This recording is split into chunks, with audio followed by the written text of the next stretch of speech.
Nifty ഇൻട്രാഡേയ്സ് ഈ ആഴ്ചയിലെ ആദ്യത്തെ ദിവസം നിഫ്റ്റി 30 പോയിന്റും സെൻസെക്സ് 130 പോയിന്റിൻ്റെയും ഒരു ഫോള് ഉണ്ടാക്കിയിട്ടുണ്ട്.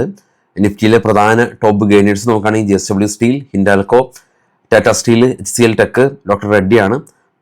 പ്രോഫിറ്റ് ബുക്കിംഗ് കണ്ടിട്ടുള്ളത് SBI ലൈഫും, ബജാജ് ഫിനാൻസും, അദാനി പോർട്ടും, ബജാജ് ഫിൻസർവും, കൂടാതെ തന്നെ ഭാരത് ഇലക്ട്രോണിക്സും തുടങ്ങിയ കമ്പനീസാണ്.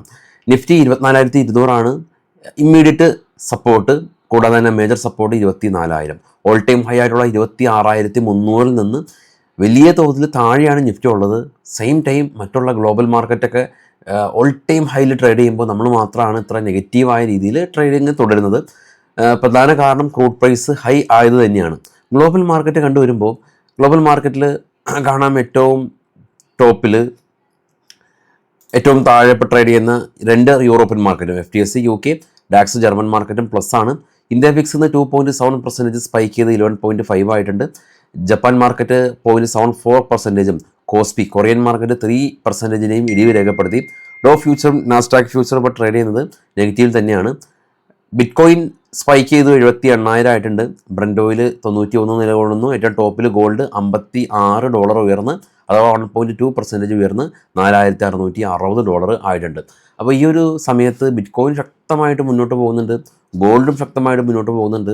അപ്പോൾ അതുകൊണ്ട് തന്നെ നമ്മുടെ ആ ഒരു ട്രേഡ് ഇപ്പോൾ ഡെറിവേറ്റീവിലൊക്കെ ട്രേഡ് ചെയ്യുന്ന ആളുകൾക്ക് വേണമെങ്കിൽ ഒന്ന് സ്വിച്ച് ചെയ്യാം, ഒന്ന് ബിറ്റ്കോയിനിലേക്ക് സ്വിച്ച് ചെയ്യാം, അതല്ലെങ്കിൽ മറ്റുള്ള ഇൻഡെക്സുകളിലേക്കൊക്കെ സ്വിച്ച് ചെയ്യാം. അതല്ല നിഫ്റ്റിയിൽ നിങ്ങൾക്ക് നല്ല ഓപ്പർച്യൂണിറ്റി കിട്ടുന്നുണ്ടെങ്കിൽ സ്റ്റിൽ നിഫ്റ്റിയിൽ തന്നെ തുടരാം. ഇനി നിഫ്റ്റിയുടെ ഓപ്പൺ ഇൻട്രസ്റ്റ് ഒന്ന് പരിശോധിക്കാം. നാളെയാണ് നിഫ്റ്റിയുടെ എക്സ്പയറി.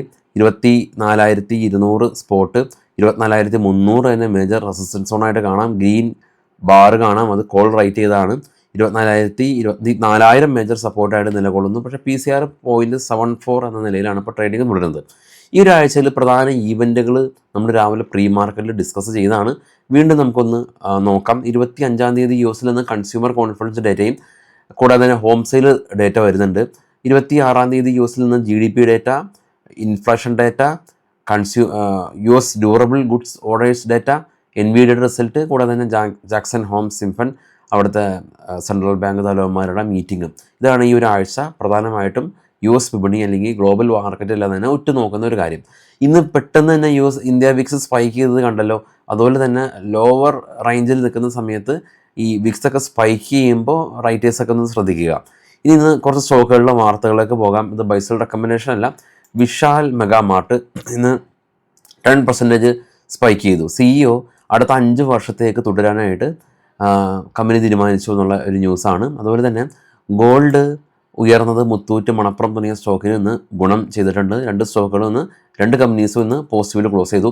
ഷുഗർ സ്റ്റോക്കുകൾ ഈ ദീപാവലി സമയം വരാണ്, അതുകൊണ്ട് തന്നെ ഷുഗറിൻ്റെ ഡിമാൻഡ് കൂടുമെന്നുള്ള കാരണം കൊണ്ട് കഴിഞ്ഞ ആഴ്ച ബൽറാം ചിനിയിൽ തന്നെ 20%-ൻ്റെ ഒരു സ്പൈക്ക് രേഖപ്പെടുത്തിയിരുന്നു. ഇപ്പോൾ ഇന്ന് ചെറിയൊരു പ്രോഫിറ്റ് ബുക്കിംഗ് കാണുന്നുണ്ട്. ഗോദ്രേജ് ഇൻഡസ്ട്രീസ് ഇവർ ഒരു 40,000 പേർക്ക് ജോബ് കിട്ടുന്ന 20,000 കോടി രൂപയുടെ ഒരു മെഗാ പ്രൊജക്റ്റ് ആരംഭിക്കുന്നുണ്ട്. കമ്പനി അതിന് വേണ്ടിയിട്ട് ഹരിയാന സ്റ്റേറ്റ് ഗവൺമെൻറ്റായിട്ട് പുതിയ ബിസിനസ് കോൺട്രാക്റ്റ് സൈൻ ചെയ്തു. ഗാർഡൻ റീച്ച് ഷിപ്പ് ബിൽഡേഴ്സ് അവർ ഷിപ്പ് ബിൽഡിംഗ് കപ്പാസിറ്റി എക്സ്പാൻഡ് ചെയ്യുകയാണ്.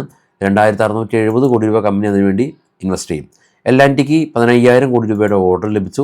ബജാജ് ഓട്ടോ കമ്പനി പുതിയ പൾസർ ലോഞ്ച് ചെയ്യുന്നുണ്ട് 125, 150 cc. BLS ഇൻ്റർനാഷണൽ കമ്പനിയുടെ ഒരു വിസ ഫ്രോഡ് റിപ്പോർട്ട് ചെയ്തതിനെ തുടർന്ന് സ്റ്റോക്ക് ഇന്ന് 13% ഇടിഞ്ഞു. അപ്പോളോ ടയർ കമ്പനി UBS എന്ന് പറഞ്ഞ റേറ്റിംഗ് ഏജൻസി അപ്ഗ്രേഡ് ചെയ്തിട്ടുണ്ട് അപ്പോളോ ടയേഴ്സിന്. ഇനി നമുക്ക് നേരെ ഇറാൻ വാർത്തകളിലേക്ക് നമുക്ക് പോകാം. അപ്പോൾ അതിനു മുമ്പായിട്ട് നിങ്ങൾക്ക് ഏറ്റവും കുറഞ്ഞ ഫീസിൽ ക്രിപ്റ്റോയിൽ ട്രേഡ് ചെയ്യാൻ, അല്ലെങ്കിൽ ഫോറക്സിൽ ട്രേഡ് ചെയ്യാൻ, ഓപ്ഷനിൽ ട്രേഡ് ചെയ്യാൻ, കമ്മോഡിറ്റിയിൽ ട്രേഡ് ചെയ്യാൻ, അല്ലെങ്കിൽ ഫ്യൂച്ചർ ഓപ്ഷനിൽ ട്രേഡ് ചെയ്യാൻ, അല്ലെങ്കിൽ നമ്മൾ ഇന്ത്യൻ മാർക്കറ്റിൽ സ്വിംഗ് ട്രേഡ് ചെയ്യാൻ എല്ലാ കോഴ്സും നമ്മൾ പ്രൊവൈഡ് ചെയ്തിട്ടുണ്ട്. അത് കോഴിക്കോടും വന്ന് പഠിക്കാം, കൊച്ചിയിലും വന്ന് പഠിക്കാം. ഇനി ഇവിടെ വരാൻ പറ്റാത്ത ആളുകൾക്ക് ഓൺലൈനും പഠിക്കാം. ഏറ്റവും കുറഞ്ഞ ഫീസിൽ ജോയിൻ ചെയ്യാം. ഫസ്റ്റ് കമ്പനി നമ്പറുണ്ട്, നിങ്ങൾ ക്ലിക്ക് ചെയ്യുക, കോഴ്സുകൾ തിരഞ്ഞെടുക്കാം. ഇറാൻ യുദ്ധത്തിൽ ഇപ്പോൾ പുതിയ സംഭവ വികാസങ്ങൾ വന്നിട്ടുള്ളത്.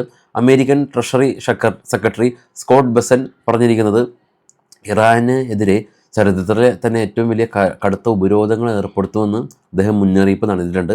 ഇത് ഇറാൻ്റെ സാമ്പത്തിക മേഖലയ്ക്ക് മാത്രമല്ല, ഇറാനായിട്ട് ഏറ്റവും കൂടുതൽ വ്യാപാരം നടത്തുന്ന ചൈനക്കും ഇത് വലിയ തോതിൽ പ്രത്യാഘാതങ്ങൾ ഉണ്ടാകുമെന്നാണ് റിപ്പോർട്ടുകളുള്ളത്.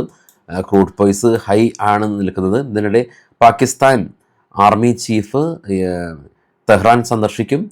ഇപ്പോൾ ഈ ഒരു മധ്യസ്ഥ ചർച്ചയ്ക്ക് വേണ്ടിയിട്ട് അവർ വീണ്ടും ശ്രമങ്ങൾ തുടരും എന്നുള്ളതാണ് പുതിയ റിപ്പോർട്ടുകൾ. അപ്പോൾ ഇനി ഇതൊക്കെ തന്നെയാണ് ഇപ്പോൾ ഉള്ള ഗ്ലോബൽ ന്യൂസുകളെല്ലാം തന്നെ ഉള്ളത്. നമ്മളെല്ലാം തന്നെ കവർ ചെയ്തിട്ടുണ്ട്. അപ്പോൾ നമുക്ക് നാളെ രാവിലെ പ്രീ മാർക്കറ്റ് സെക്ഷനിൽ കാണാം. അപ്പോൾ എല്ലാവർക്കും നമ്മുടെ ചാനൽ ഷെയർ ചെയ്ത് കൊടുക്കാനായിട്ട് മറക്കരുത്. അപ്പോൾ താങ്ക് യു ഓൾ.